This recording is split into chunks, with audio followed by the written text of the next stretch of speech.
Hi everyone and welcome to this Pro and Expert Division General playthrough for the Ancient Tombs 9-hole cup here on the BK Golf Clash YouTube channel. Please give me a thumb up, it helps me out massively.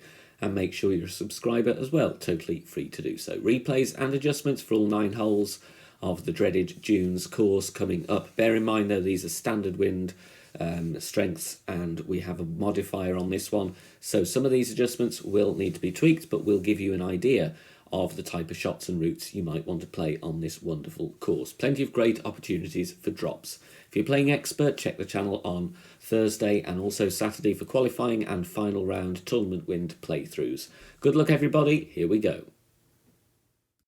First hole then, we've got a nice tailwind in this example. If you get a strong tailwind, of course, with the increased wind, you can blast it. But if not, and you want to lay up, or if you've got a nastier wind direction, then this is an approach to consider. 4.5 topspin, 2 left spin, setting up at max distance with my extra mile level 8, and we're adjusting max plus 10. Obviously, if you've got 6 bars of topspin available, then that will be the amount I would recommend. It will get you closer to the green for your approach shot. I'm pushing up to max though with only 4.5 topspin, just to gain myself a few extra yards once I've adjusted max plus 10. Perfect ball goes between the bunkers nicely and approaches the rough here. With 6 topspin, you won't really need any push-up in tailwind. 400 yards there. Second shot can be a little bit tricky to dial in terms of consistency, but it's still a decent chance with a good adjustment. Going here mid-distance plus 10% elevation. A little bit of backspin to steady the ball ever so slightly because we have tailwind. Obviously, you will need more adjustment on this one if you've got crosswind. It can play 20 or 30%, particularly if you've got higher wind. So bear that in mind.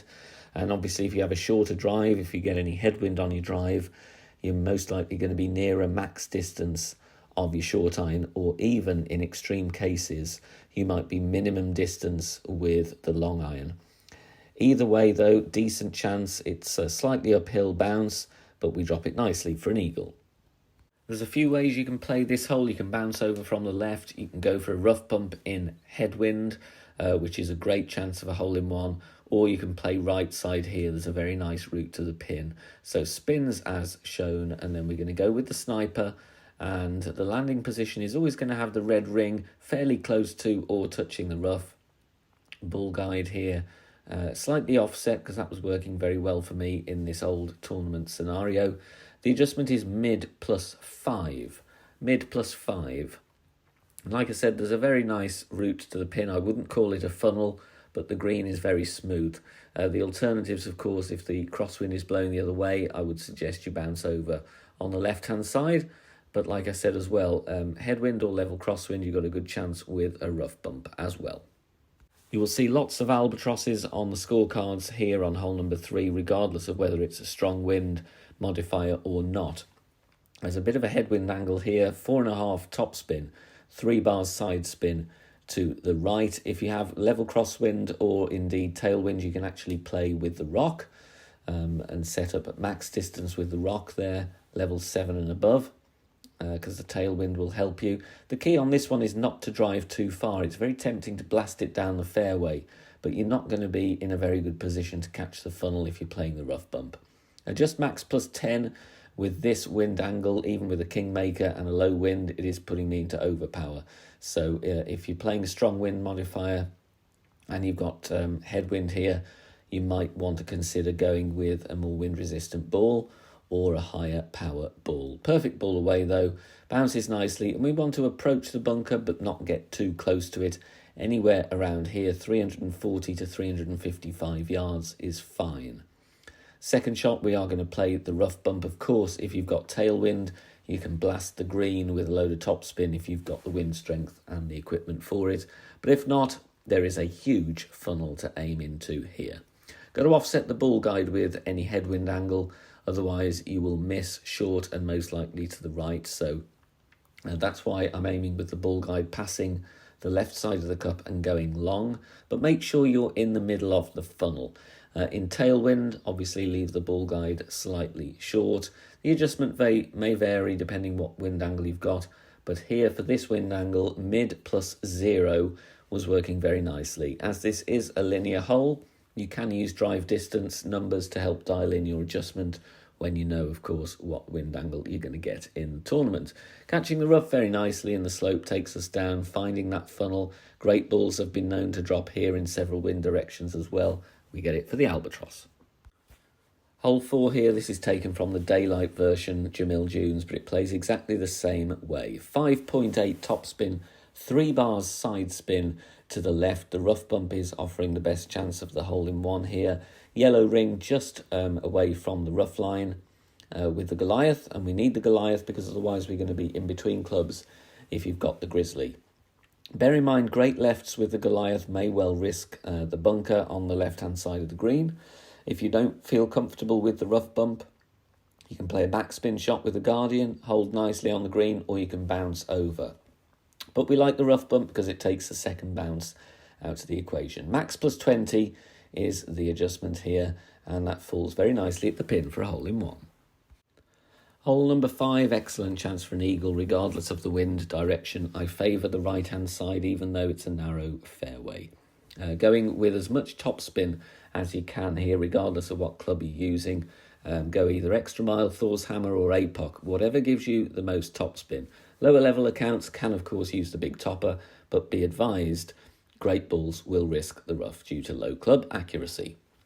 Max plus 10 takes me to overpower, so I'm going to add a little bit of that on. You might need to offset with some side spin if you have crosswind in the stronger wind conditions on this one, otherwise that wind will give you an extra push. As you can see there, we hold nicely on the fairway, and your drive distance here is 375. Second shot, very, very good chance regardless of how long or short your drive is. Playing with a couple of bars of backspin here with the Thorn. And again, like with other holes on this course, very nice flat greens give you a very true run to the pin from wherever you're aiming from, really. Ball guide to hole, and here I play it true club distance plus 10%. Once again, this hole is linear, as in it's pretty straight from the tee to the green, so you can use drive distance notes if you're dialing in shots yourself during the tournament. But find out where you are if you're not using drive distance notes.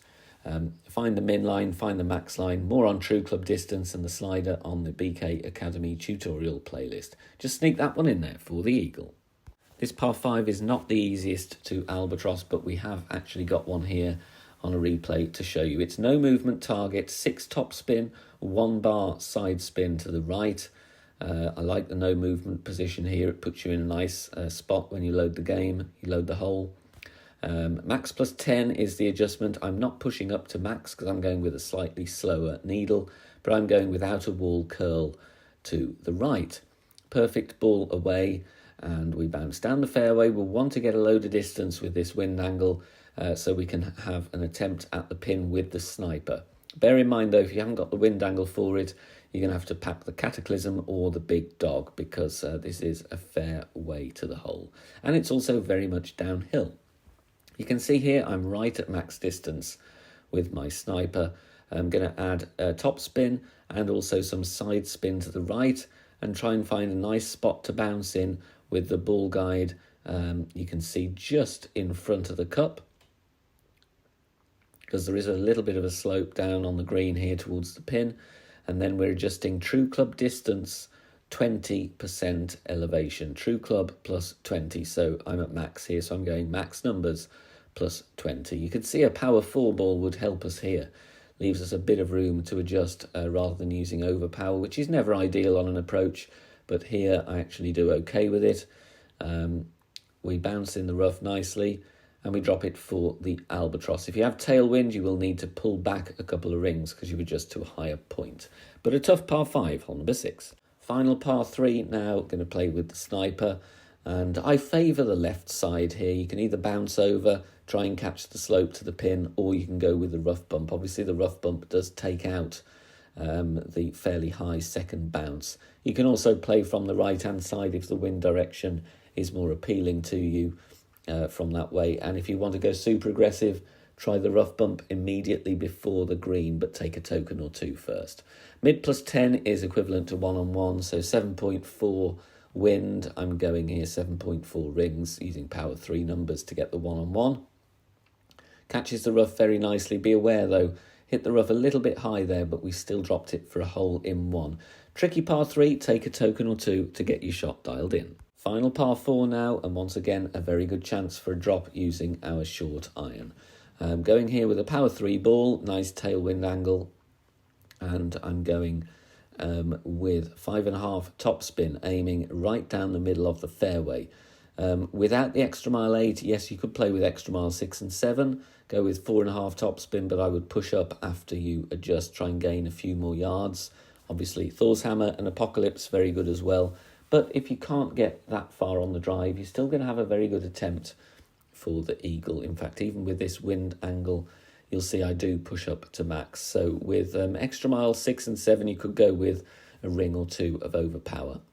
Perfect ball away, max plus 10 is the adjustment here. Again, the fairway is a little bit narrow, so try and hit perfect if you can. Don't want to push the drive too hard. We were quite close to the bunker, but we get a nice roll out here. Drive distance around 400 yards. It's going to be absolutely fine. Second shot, I'm going to go with 1 bar of side spin to the right here, and then I'm finding my position. No top spin, no back spin.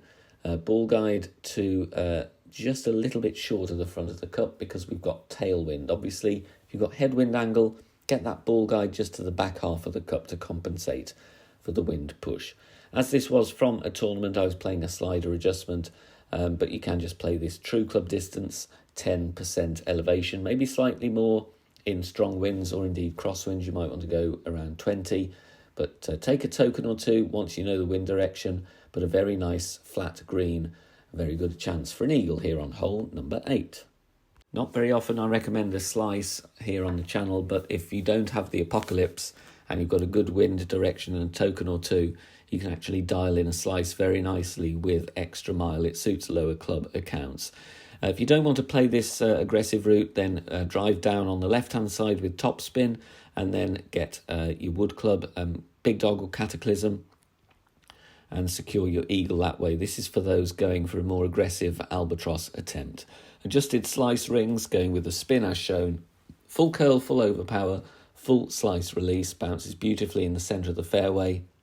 Like I said, if you've got the APOC, you don't need to worry about that because you've got a brilliant amount of curl available on your driver, but less so if you only have the extra mile.